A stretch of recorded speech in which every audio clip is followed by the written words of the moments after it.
Ang ninuno. Dahil maraming nagre-request na ilagay natin sa Shopee ang lana, nariyan sa comment section ang link ng ating Shopee. Para sa mga hindi nakakaalam, ito ang mga sangkap ng lana kontra aswang. Nariyan sa screen ang pictures. Salindugok, tawas tapol, bato balisong, banaog, diamante negra, ramo-ramo, luya ng tapol, matan, at meron ding San Benito, may kasama yang dasal. Anong bisa?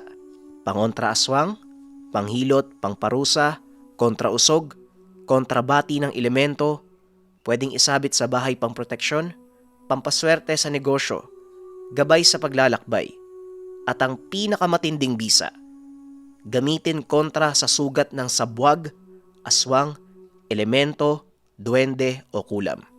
Pwede din itong gamitin panghapla sa may ubo, may lagnat, at may pilay. Nariyan sa comment section ang link ng ating Shopee. Maraming salamat. Ang kwentong ito ay hango sa totoong buhay. Mula ito sa isa nating kabayan na itago na lang natin sa pangalang Enoch. Taong 1963. Miagaw. Enoch, ang aga mo na namang nasa labas. Nag-almusal ka na ba? Masama sa tao ang nagtatrabaho ng walang laman ng tiyan. Ang mabuti pa ito, kumain ka muna. Hati tayo ng dala ko. Wika ni Mang Ben. Matandang tendero ng siopaw sa lugar. Bata pa lamang si Enoch. Kilala na siya ng matanda. Isang magiliw at mabait na binata. Maraming salamat po, Mang Ben. Pero busog pa po ako eh. Kumain ako kanina. Nagluto si nanay ng sobrang aga. May lakad daw po sila eh, pero pwede ko po ba yung iuwi mamaya? Baka magutom po ako eh. Wika ni Enoch. Paborito ni Mang Ben si Enoch mula bata hanggang sa magbinata. Tila apo na kung ituring ito ng matanda. Magandang araw po, Mang Ben. Magandang araw, Enoch. Kumusta kayo? Tanong ni Aida, tendera ng karne. Anak ng matadero sa lugar. Humalili sa ina mula ng dapuan ng matinding karamdaman. Magandang araw din, iha. Oh, naitabi niyo ba yung karne na bibilin ko sa tatay mo? Mamayang hapon dadaanan ko na lang sa inyo. Tugon ni Mang Ben. Dito kumukuha ng karne sa paninda ang matanda. Napangiti naman si Enoch habang tinatapos ang pagkukumpuni ng bakuran ng kapitbahay. Nang matapos, kaagad itong pumunta sa pamilihan. Bibili ang binata ng patuka sa manok. Bukod sa pagiging karpentero, nag-aalaga din ito ng manok. Hindi para isabong kung hindi paramihin at makatay. Negosyo ng binata na magbenta ng karne ng manok sa palengke tuwing sasapit ang araw ng pamilihan. Pare, may pagkain ka ba dyan? Baka pwede namang makaingi. Bilang kapalit, pwede kitang samahan kung may iuutos ka o ipapabuhat. Gutom talaga ako eh. Wika ng lalaki na nasa itaas ng puno. Magandang araw. Naku Manong, wala eh. Pasensya na ha. Tugon ni Enoch. Nakapa niya ang kaperasong siopaw na ibinigay sa kanya ni Mang Ben. Ito po pala. May dala akong kaperasong siopaw. Gusto niyo po? Huwag kayong mag-alala. Sa inyo na lang po yan. Wika ni Enoch. Nagpumilit ang lalaki na nagpakilala sa pangalang Filemon. Tutulungan siya nito kung meron siyang kailangang gawin o pupuntahan. Dahil ayaw namang maging bastos ni Enoch, hinayaan lang niya ang lalaki na sabayan siya sa paglalakad. Alam mo, mabuting napadaan ka. Gutom na talaga ako eh. Hindi ko naman maabot yung bunga ng mangga na nasa tuktok. Wika ni Filemon. Makwento ang lalaki at ayos namang kasama, kaya mabilis naging magaan ang pakiramdam ni Enoch sa kanya. Bakit po ba kayo nandito? Nagpapalaboy-laboy sa barangay namin. Nasaan po ba ang pamilya nyo? Taga saan po ba kayo? Tanong ni Enoch. Napansin niya na edukado naman itong magsalita. Madaming alam at hindi naman mukhang baliw. Sa pagsasalaysay ni Filemon, nagmula pa siya sa Bicol. Mula sa pamilya ng guro at pulis. May mga sinabi sa buhay at titulado. Pero ayon dito naiiba siya sa mga kapamilya niya. Sapilitan siyang pinagtapos sa pagka-inhinyero. Subalit ang gusto niya, malibot ang mundo at makatuklas ng iba pang bagay. Alam mo ba minsan, inakyat ko yung bundok sa amin. Kahit bawal, pinilit kong pumuslit. Plano ko sanang marating yung tuktok. 3 araw ako sa taas. Grabe yung hangin dun. At saka sobrang tulis ng bato. Malakutsilyo nga sa tulis eh. Habang pababa ako, may nakasalubong ako na kakaibang nilalang. Tao ang itsura, pero iba kung kumilos. Wika ni Filemon. Pinakita pa nito sa binata kung paano maglakad ang nilalang. Sa pagpapatuloy ng kwento, napadpad naman siya sa Iloilo. Sumama siya sa paglalayag sa karagatan. Kaso naiwanan siya.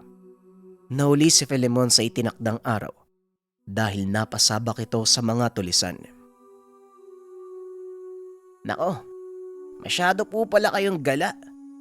Wala na ba kayong balak bumalik sa pamilya nyo? Ayon kay Filemon, tinakwil na siya ng mga kamag-anak dahil hindi tradisyonal ang mga gawi at madalas na paksa ng mga kwento ay tungkol sa mga kakaibang bagay kagaya ng mga aswang at engkanto. Inakala ng mga ito na baliw na si Filemon, pero sa mata ni Enoch, malayo sa baliw si Filemon. Tingin niya malawak ang kaalaman nito. Nang makarating naman sila sa palengke, tinuruan pa siya nito ng mas magandang patuka sa manok. Bukod dito, may mga halamang inirekomenda si Filemon para mas tumaba ang mga manok at makaiwas sa sakit. Nagpasalamat naman si Enoch. Mas malaki ang naging kapalit ng kapirasong siopaw na ibinigay niya. Kuya Filemon, saan ka pala tumutuloy ngayon? Pag-aala-gala ka lang?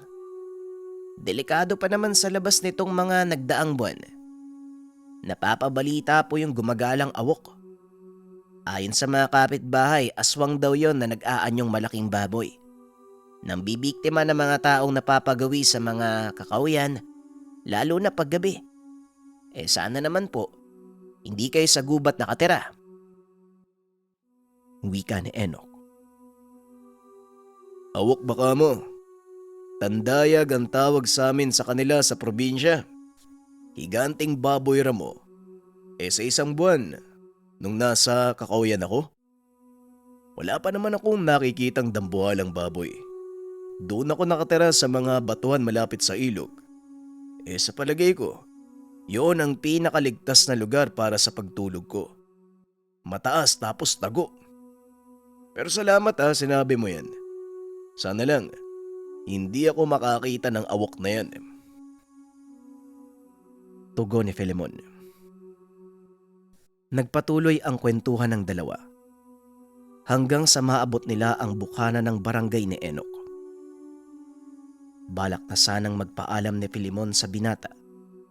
Subalit naisipan ni Enoch na imbitahan ito. Tutal mukha naman itong mabait at mapagkakatiwalaan.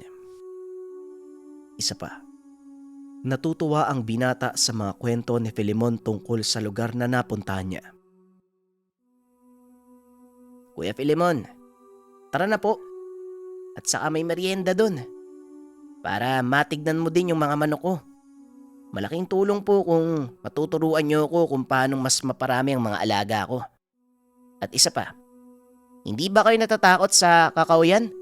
Ang dilim dun ah. Wika ni Enoch. Hindi katagalan pumayag na si Filemon. Ayon dito, wala naman siyang ibang gagawin.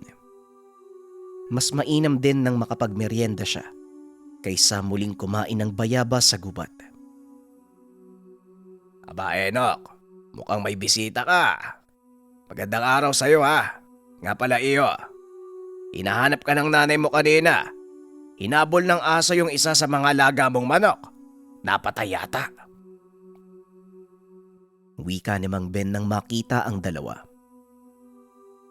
Napansin naman ni Enoch kung paanong titigan ng mga kapitbahay si Filemon. Madungis ang itsura nito at talagang mukhang palaboy. May punit pa ang damit, maging ang pantalon. Huwag niyo na lang pong pansinin yung mga kapitbahay namin. Ganyan lang po talaga yan kapag may bagong salta sa lugar. Pasok po kayo. Pagkarating sa loob, sinalubong siya ng ina habang magkasalubong ang kilay. Kaagad nitong tinawag si Enoch at kinausap. Anak, sino ba yung kasama mo? Napakadugyot. Baka mamaya magnanakaw yan o hindi kaya mamamatay tao. Hindi mo ba naisip yon? Ikaw talagang bata ka. Ang hilig mong makipagkaibigan kung kani-kanino. Yung manok mo namatay. Hinabol ng aso nila Mang Gustin. Nakawala sa kulungan eh. Tignan mo nga yung kulungan ng mga manok mo. May butas na. Wika ng ina. Kagad namang tumanggi si Enoch. Sinabing hindi masamang tao si Filemon. Hindi din baliw. Hindi na nagsalita pa ang ina. Binati lang si Filemon at pinapasok na ng tahanan. Kaagad namang dumiretso si Enoch at Filemon sa likod ng bahay para tignan ang mga manok. Binilang ng binata ang mga ito. Teka lang, hindi lang isang nawawala sa mga alaga ko. 5 manok yung nawawala. Wika ni Enoch habang si Filemon naman marahang sinuri ang paligid. Nararamdaman niya na hindi aksidente ang pagkakasira ng kulungan ni Enoch. Mukhang sinadyang sirain ang bakod mo dong. Tignan mo yung butas oh. Halatang gawa ng matalim na bagay. At saka, nakikita mo ba yung bakas sa damuhan? Bakas yan ang mga pae. Sa madaling sabi, mukhang ninakaw ang mga alaga mo. Wika ni Filemon. Pero ang ipinagtataka nito, tila hindi sa tao ang mga bakas sa damuhan. Hindi hamak na mas malaki kumpara sa normal na tao. Ibig sabihin po ba nito, may mga magnanakaw dito sa barangay namin? Teka nga muna, mamaya na natin pag-usapan. Baka pwede pong patulungan na lang ako sa pag-aayos ng kulungan. Wika ni Enoch. Pero hindi lang pag-aayos ang tinulong sa kanya ni Filemon. Tinuruan din siya nitong maglagay ng mga patibong sa bakod. Kung sakaling bumalik ang magnanakaw, masusugatan at mapipinsala ito. Mas maganda kung mahuhuli. Adong, kung sakaling mahuli ang magnanakaw, huwag kang susugod mag-isa. Hanggat maaari, tumawag ka ng tutulong sa'yo. Mukha kasing may kalakihan ang bumisita sa manukan mo. Wika ni Filemon. Dahil sa mga narinig, napaisip si Enoch kung ano ang gagawin niya sa oras na mahuli ito. Kuya Filemon, ang mabuti pa po magmeryenda muna tayo. Sana naman, wag nang bumalik kung sino man yung magnanakaw ng manok. Malulugi ako kapag nagkataon eh. Mabuti kung pinupulot ko lang yung pinampupuhunan ko. Wika ni Enoch. Nalulungkot ang binata. Ilang araw na lang mabibenta niya na sa pamilyan ang manok. Subalit may nauna sa kanya na makinabang. Sa tapat ng tahanan, Sa loob ng bakuran may tambayan silang kubo. May lamesa sa gitna na gawa sa kawayan, napapalibutan ng mga upuan. Doon sila nagmeryenda ni Filemon. Ganda dito sa lugar nyo, Dong. Pero kahit saang lugar talaga, palagi may nagtatagong maitim na sikreto. Salamat nga pala dito sa merienda, ha. Iuwi ko na lang yung natira. Napuno yung tiyan ko sa dami. Wika ni Filemon. Mga nilagang kamote ang hinanda ni Enoch, pero labis na saya ang dulot nito kay Filemon. Nang matapos, nagpaalam na itong aalis.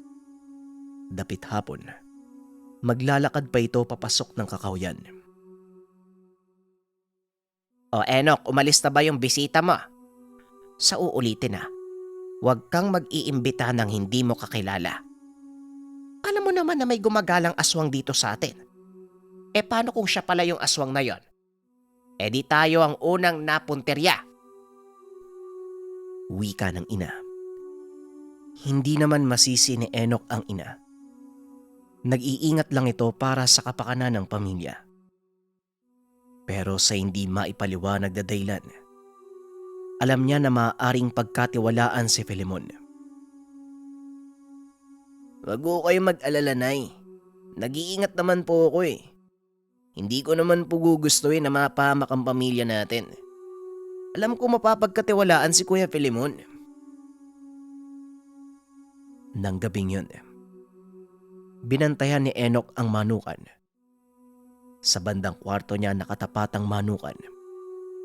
Kaya kung may manggugulo man dito, o hindi kaya naman may manggagalaw sa mga latang sinabit ni Filemon, kagad niya itong malalaman. Mahuli ko lang talaga kung sinong makating kamay ang kumukuha sa mga manok ko. Sisiguraduhin kong pagbabayaran niyo yun ng mahal. Wika ni Enoch. Hindi lamang dahil nawalan siya ng mga manok. Pagod at hirap ang pinuhunan niya sa mga ito. Habang nag-iisip, narinig niyang kumalampag ang mga lata sa kulungan ng manok. Tinignan nito ni Enoch. May nakita siyang anino na nahuli ng patibong. Day, may tao po sa kulungan. Samahan niyo po ako. Ito na yata yung nagnakaw ng 5 manok nung isang araw. Tama nga si Kuya Filemon. Babalik at babalik sila. Wika ni Enoch. Mabilis na kinuha ng ama ang ginunting na nakasabit sa dingding ng kusina. Isa itong tradisyonal na sandatang Pinoy na may hahalin tulad sa mga espada ng Kastila at mga Hapon. Pero may pakurbang talim. Habang si Enoch naman, dala ang iniingatang kampilan, pinamana sa kanya ng lolo. Walang balak si Enoch na patakasin pa ang magnanakaw. Alam niyang bukod sa mga manok, maaari itong makaperwisyo sa iba. Wala kang kawala ngayon.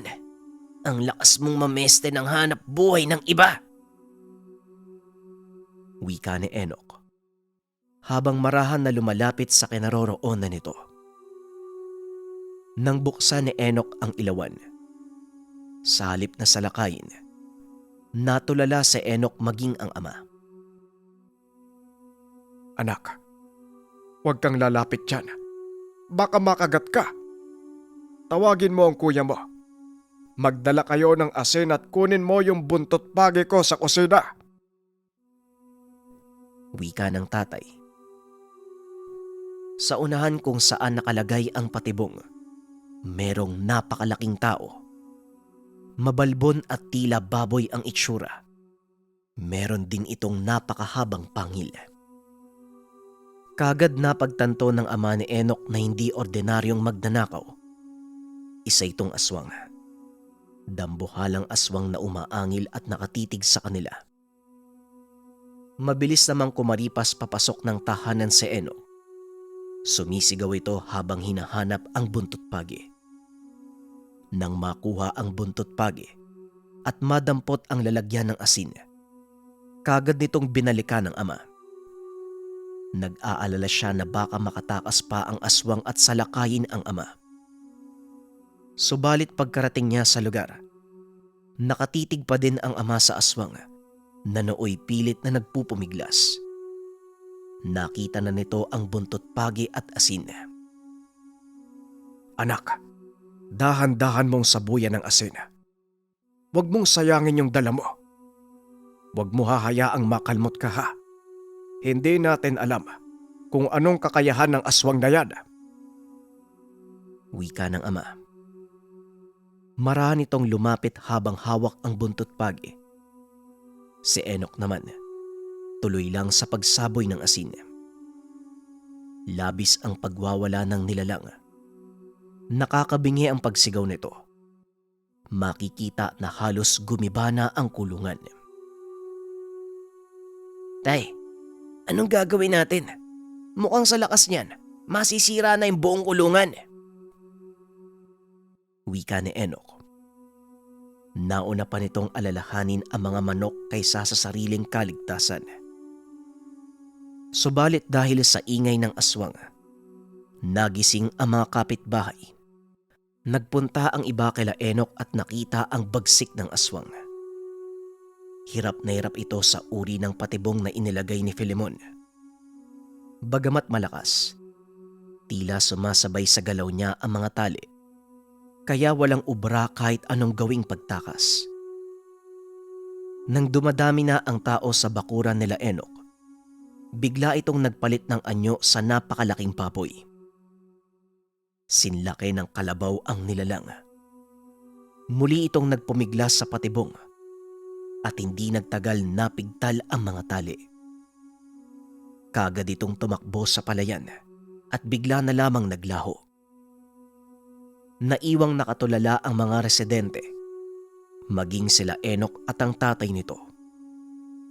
Kung nagkataon na nalapitan nila ang nilalang, maaaring may nasaktan o may namatay sa kanila. Kinaumagahan, mabilis na kumalat sa barangay ang pagsalakay ng awok sa lugar. Dito nag-umpisang maglitawan ang ilan pang mga residente na naperwisyo ng aswang. Ang buong akala nila noon, tao ang nagnanakaw sa kanila. Pero dahil sa naranasan ni Enoch, may mga bakas din ng malalaking paa na malapit sa kulungan ng mga nawalang hayop. Naging maingat ang mga tao sa baryo. Kung dati hinahayaan lang nilang madilim ang mga kulungan, ngayon ay nilalagyan nila ito ng ilaw para makita ang nilalang na maaaring kumuha sa alaga. Anak, mahusay ang pagkakagawa mo sa patibong ha. Kung mas malaking lubid ang naroon, ay siguradong hindi na yon makakatakas. Saan mo naman natutunan ang paggawa? Tanong ng ama. Hindi po ako'y may gawanan eh. Yung kaibigan ko po. Bisita ko kahapon si Kuya Filemon. Siya yung nagsabi sa akin na maglagay ng patibong sa likod ng kulungan. Ang sabi niya babalik yung magnanakaw. Tama nga siya. Malaking nilalang yung dumating. Kaso, pantao yung ginawa niyang patibong. Sino ba namang mag-aakala na aswang pala yung kalaban natin dito? Tugon ni Enoch. Naroon naman ang mga kabarangay nila. Nakikinig sa usapan ng mag-ama. Isa sa mga ito ang nagtanong kung nasan si Filemon. Magpapaturo sila sa paggawa ng patibong. Hindi naman malaman ni Enoch kung ano ang isasagot sa mga kabarangay. Ang alam lang niya, nasa gubat ito namamalagi. Hindi niya alam kung saan banda. Mahaba ang ilog sa lugar. Tay, hindi ko po alam kung saan siya makikita. Dayo lang po siya dito ang sabi niya sa akin nun. Sa gubat siya nakatira malapit sa ilog. Pero hindi ko po alam yung eksaktong lokasyon. Wika ni Enoch.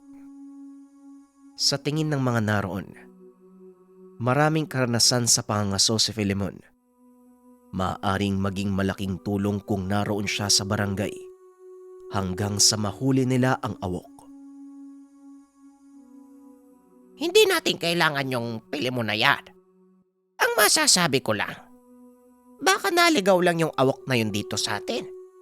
Bakit hindi na lang natin patibayin ang mga kulungan? Nang sa ganun hindi na tayo mabiktima ng aswang. Napansin nyo ba? Mga maihinang kulungan lang ang sinasalakay. Tignan nyo yung kulungan ko ng manok. Wala namang namiminsala. Wika namang Banong. Tindero ng karne sa palengke. Kakumpetensya ni Nanay Aida sa pagtitinda. Ano na bang mangyayari sa lugar natin, ano? Una, may mga pesteng insekto ang napapadpad dito. Ngayon naman, aswang. Paano pa ako makakapagtinda kung pagbabawalan tayo ng kapitan na lumabas sa madaling araw? Sa mga oras na yun ako namimili ng karne. Wika ni Mang Ben.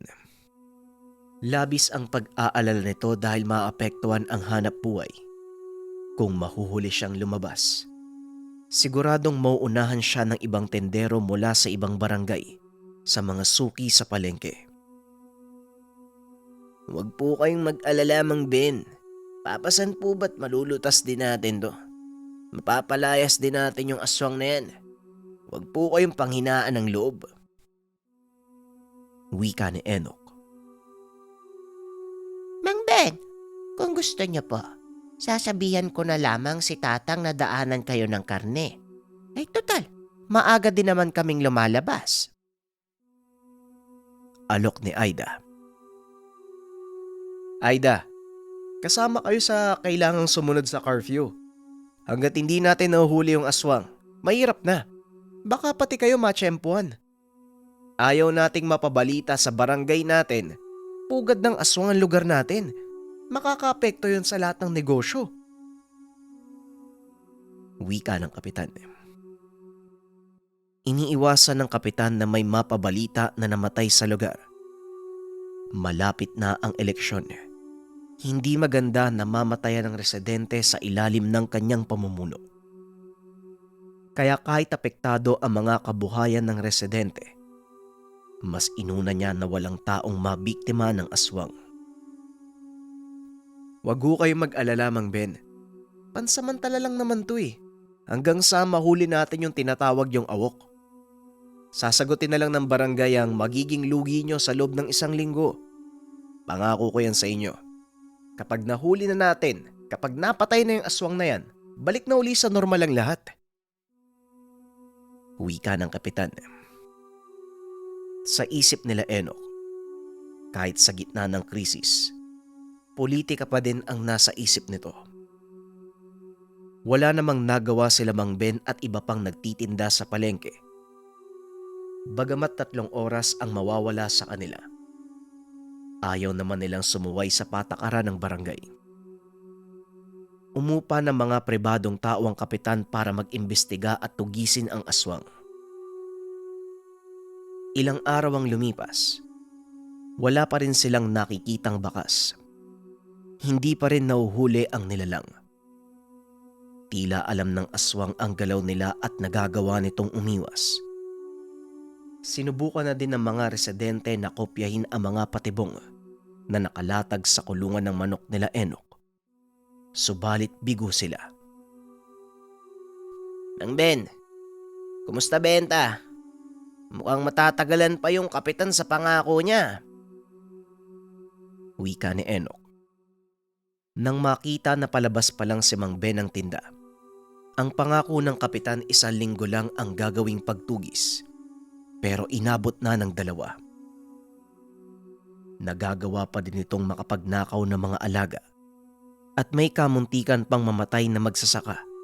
Ginabi ng uwi dahil sa nawalang kalabaw. Eto, sa ilang dekada ko ng pagtitinda, ngayon lang ako nakaranas ng ganitong problema at paghihirap. Mabuti pa yung kapitan pa yung lolo mo. Maayos ang patakbo sa atin. Kaagad nagagawa ng solusyon ng mga suliranin. Pero itong kapitan natin ngayon, nakadikit yata yung tumbong sa upuan eh. Palaging nasa bahay. Paano malulutas ang problema? Wika ni Mang Ben. Habang nag-uusap, muling nakita ni Enoch si Filemon. Tila siya ang sadya nito. Magandang araw, Kuya Filemon. Ang tagal mong nawala. Sinubukan kitang hanapin sa manggahan pati dun sa ilog. Alam mo ba nung kinagabi ang umalis ka, bumalik nga yung magdanakaw. Kaso hindi pala tao. Awok yung nahuli namin. Pero nung mag-anyong baboy mo, nagawang putulin yung mga nilagay mong tali. Wika ni Enoch. Pasensya ka na, ngayon lang ako nakapasyal. Nung isang araw may sumalakay na aswang sa bahay ko eh. Hindi ko alam kung nagkataon lang ba o ako talaga yung sadya niya. Nawalan ako ng malay, naulog ako sa ilog eh. Mabuti na lang, nagising ako bago anudin sa malayo. Hindi ko inaasahang may makakakita sa akin dun eh. Tagun-tago na ako eh. Tugon ni Filemon. Habang pinapakita ang mga sugat na natamo sa pakikipaglaban sa aswang. Ay nako, mabuti nakaligtas ka no. Mukhang delikado sa gubat ngayon ah. Lalo pat hindi pa nahuhuli yung awok. Bakit? Hindi mo na lang patuloyin sa inyo yang si... Ano nga bang pangalan mo? Wika ni Mang Ben. Filemon po. Pero hindi na po siguro. Makakaabala lang ako eh. Nakahanap na po ako ng ibang lugar sa Kakawyan na mas ligtas.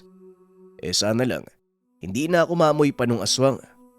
Pero kung sakaling subukan niyo ulit akong puntahan, papatayin ko yun. Wika ni Filemon. Maya-maya pa nagpaalam na si Mang Ben para makapagtinda.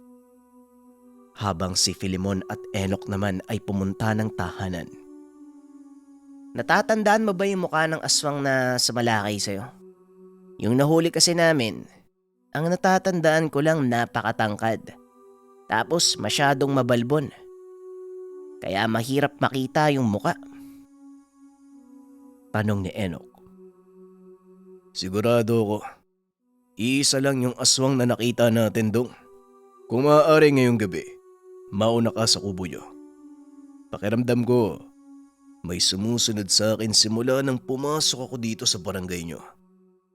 Hindi ko alam kung sino, pero may nakasunod. Wika ni Filemon.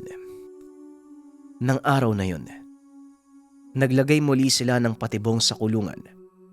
Pero hindi ito katulad noon. Hindi nila pakay na hulihin ang aswang. Batay sa plano ni Filemon, naglagay sila ng likido sa lupa na mamamantsahan kung sino man ang pupunta. Sa tindi at tapang ng likido, tatagal ito ng ilang araw. Ayon pa kay Filemon, imposible itong mahuli, lalo na kapag nakapag-anyong awok. Napakalakas, baka merong masaktan o mapatay pa. Subalit dahil sa kutob ni Filemon na taga roon lang ang aswang, kung magagawa nila itong mamarkahan ng hindi nito napapansin, siguradong mauhuli nila kung sino ito. Isa pa, gustong makagante ni Filemon sa ginawang pagsalakay sa kanya. Walang alam sa mga pangontra sa aswang si Filemon. Subalit sa lawak ng karanasan sa iba't ibang panig ng bansa, nagawa niyang magkaroon ng mga pamamaraan na hindi karaniwan sa iba. Mamarkahan lang natin siya. Walang susugod. Papalabasin natin na balak talaga siya nating hulihin sa patibong. Pero huwag kayong susugod. Kinabukasan kapag meron na siyang marka, doon natin siya hanapin. Wika ni Filemon. Sumang-ayon si Enoch sa plano. Inilatag nila ang patibong. Katuwang ang ama nag-abang sila sa loob ng bahay. Sinadya nilang maglagay ng dugo ng manok sa kulungan para matawag ang pansin nito. Maraming salamat Filemon sa pagtulong sa amin ha. Pasensya ka na kung hinusgahan kita nung unang kita ko sa'yo.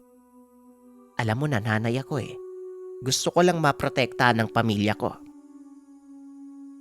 Wika ng ina.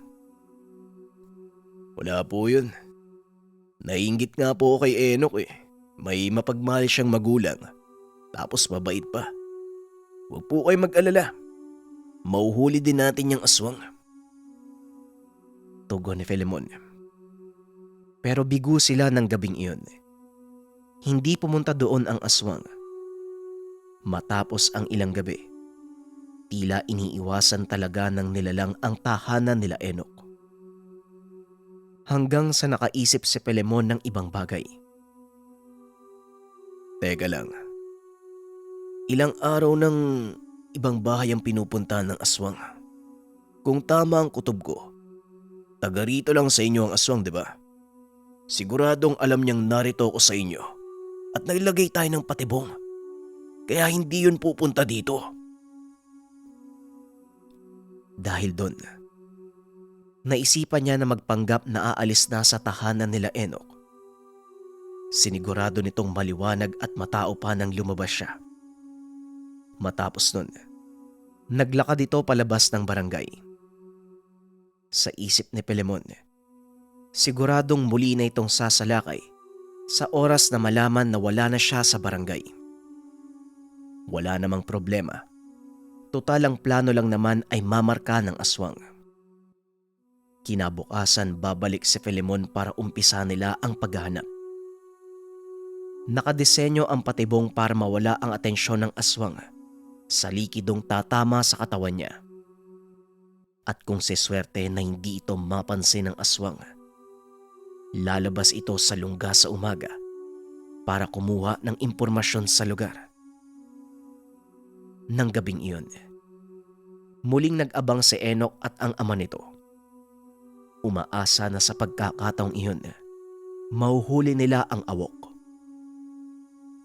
Maya-maya pa, bandang 2:00 ng madaling araw, muli nilang narinig ang pag-angil ng nilalang.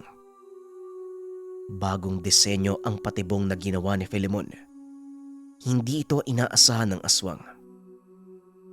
Kagaya ng plano, lumabas sila Enoch. Dala ang mga armas at nakapormang sasalakay. Inundaya ng paghampas ng latigo. Hanggang sa mag-anyong baboy ito, muli siyang tumakas. Nilingon pa sila ng nilalang na tila nagyayabang dahil walang kwenta ang patibong sa kanya. Tay, nakita niyo ba? Tanong ni Enoch. Oo. Berde sa noo at sa pisge. Ang mabuti pa, pumasok na tayo.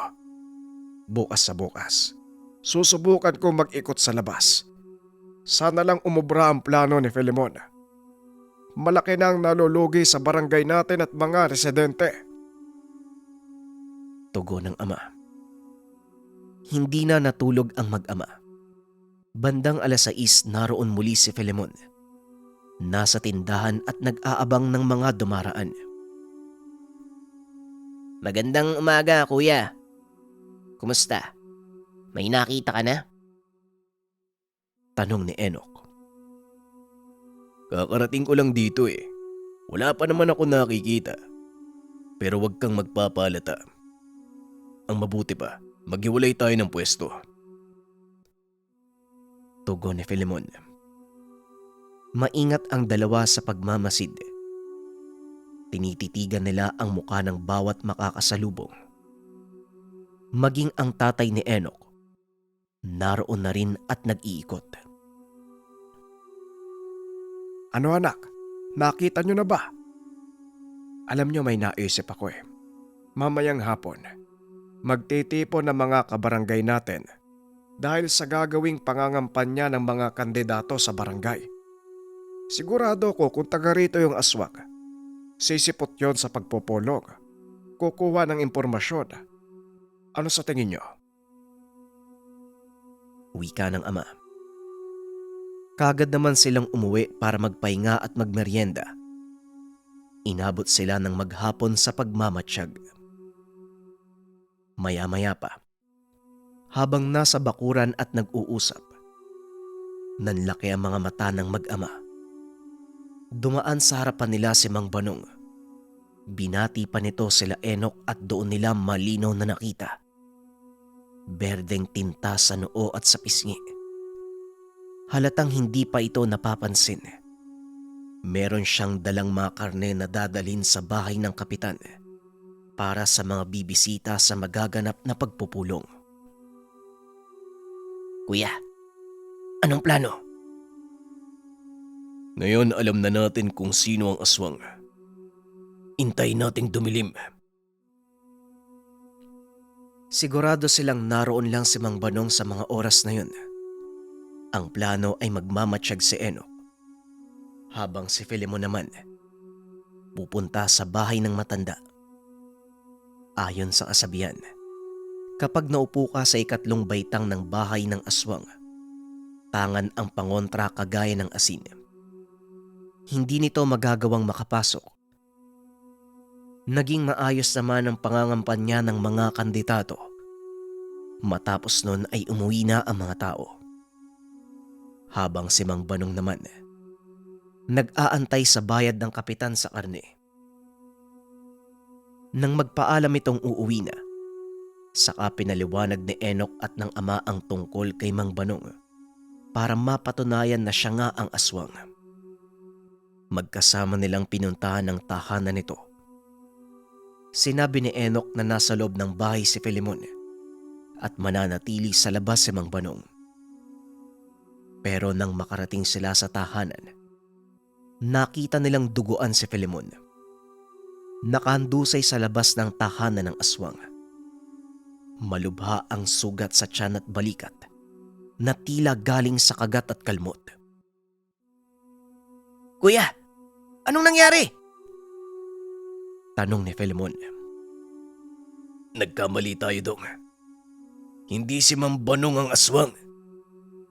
Bago pa man dumating dito si Mang Banong, sinalakay ako ni Mang Ben. Aswang yung matandang yun. Siya ang totoong magnanakaw. Kung hindi dahil kay Mang Banong, siguradong patay na ako eh. Tulungan niyo si Mang Banong. Nasa loob siya at sugatan din. Wika ni Filemon. Nagulat ang lahat. Hindi lubos akalain na ang matandang tendero ng ilang dekada, ito ang mismong aswang. Napag-alaman din nila na totoong aswang si Mang Banong. Tiyuhin nito si Mang Ben at pareho sila na may lahing awok.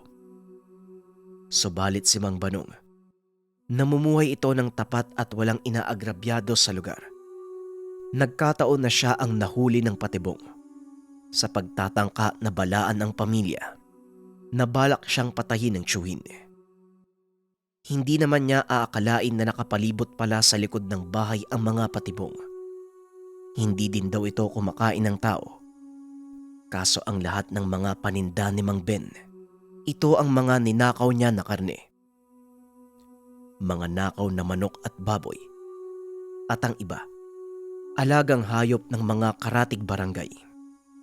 Nais nitong patayin si Filemon dahil banta ito sa kaligtasan ng matanda sa pagnanakaw ng mga manok ni Enoch.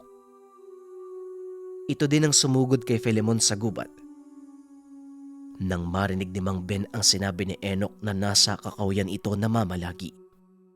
Maluba ang sugat ni Mang Banong. Mas malalim ang kalmot kumpara kay Filemon dahil sa pagpoprotekta niya. Nakaligtas lang sila nang marinig ni Mang Ben ang paparating na taong bayan. Mabilis itong kumaripas papatakas sa barangay. Naging matunog ang balita sa bayan. Kinatakutan noon ang mga tindero, lalo na kapag hindi kilalang tao. Nakaligtas naman sa kamatayan si Mang Banong at Filemon. Dahil sa kabutihang nagawa ni Mang Banong, hindi ito pinaalis sa lugar. Wala naman silang masasabi sa kabaitan nito. Bagamat nakakatakot ang dating dahil sa malaking tao, subalit mas lalo nilang nakita ang kabutihan nito nang dahil sa insidente. Hindi na muli pang nakita si Mang Ben sa lugar. Pansamantala namang kinupkop ng pamilya ni Enoch si Filemon hanggang sa tuluyan itong gumaling. Ngunit nang makabawi na ng lakas, nilisan nito ang lugar. Susubukan niyang hanapin si Mang Ben Hindi niya ito hahayaan sa bagay na ginawa sa kanya. Walang ibang nais si Filemon kung hindi makabawi at mapatay ang aswang. Para sa mga interesado sa Lana kontra Aswang, nariyan na ang link ng Shopee. At para naman sa international natin, meron tayong partner store sa Japan, sa Hong Kong, at kung nasa ibang country kayo, pwede din naman basta mag-message lang kayo sa ating Facebook page ng Likha or ng Ang Ninuno. Maraming salamat.